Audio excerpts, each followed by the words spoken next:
Bienvenue dans cette vidéo sur la gravitation universelle.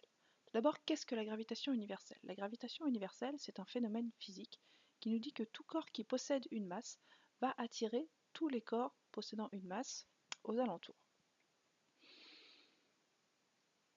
On va voir un petit peu en détail, plus précisément, la force de gravitation universelle. Donc par exemple ici, on prend le cas de la Terre et de la Lune. Ces deux astres ils possèdent une masse, ils exercent donc l'un sur l'autre une force d'attraction.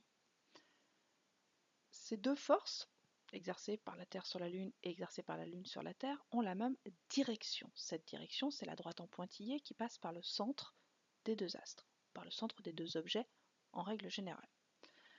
La force que la Terre exerce sur la Lune, appliquée sur la Lune, plus précisément appliquée au centre de la Lune, est donc dirigée vers la Terre, puisque la Terre attire la Lune.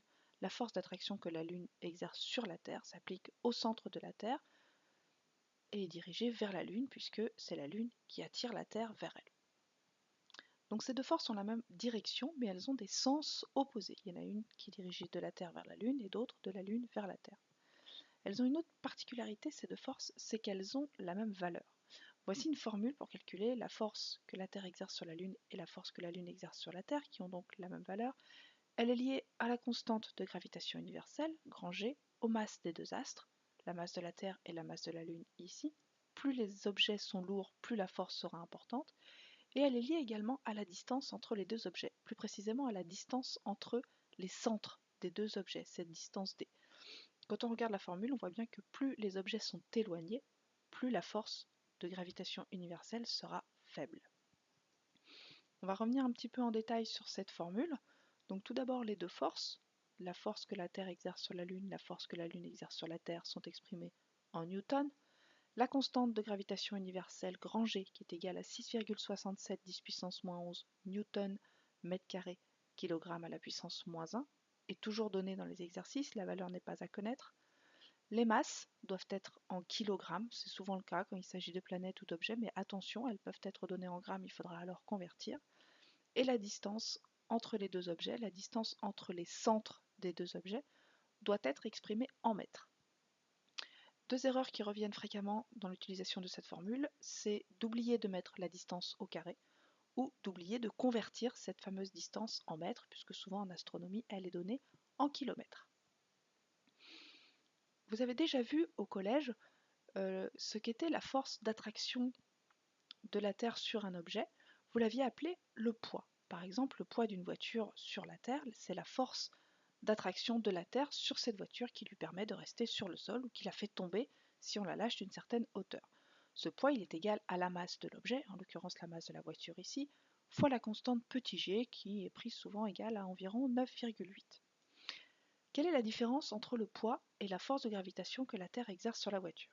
Il n'y en a pas. En fait, le poids, c'est une façon simplifiée de parler de la force de gravitation que la Terre exerce sur les objets qui sont au voisinage de la Terre, c'est-à-dire autour du sol à une altitude suffisamment faible pour qu'elle puisse être négligée.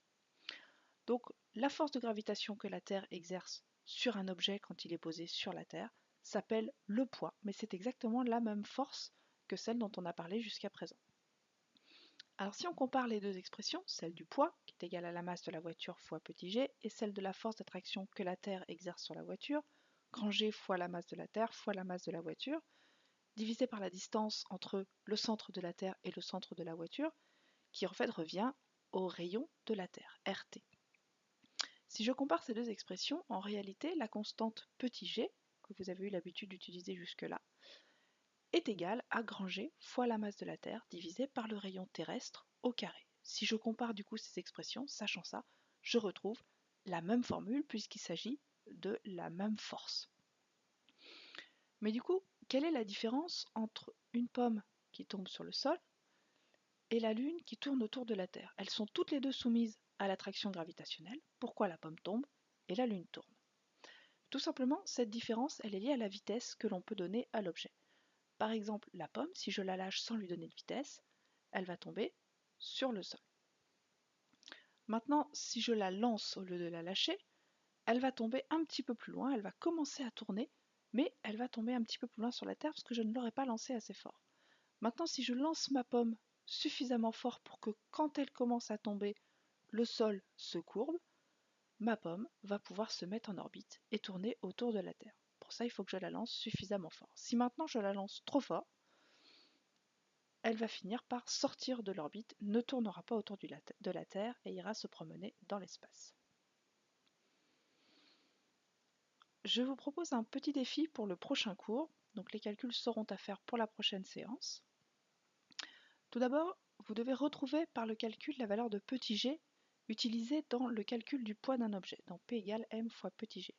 Donc d'habitude, on donne 9,81, je vous demande de retrouver cette valeur. Je vous demanderai également de calculer le poids d'une voiture de 700 kg, une voiture posée sur Terre, par deux calculs différents. Je vous demanderai de faire particulièrement attention aux chiffres significatifs des données et de votre résultat, ainsi qu'aux unités.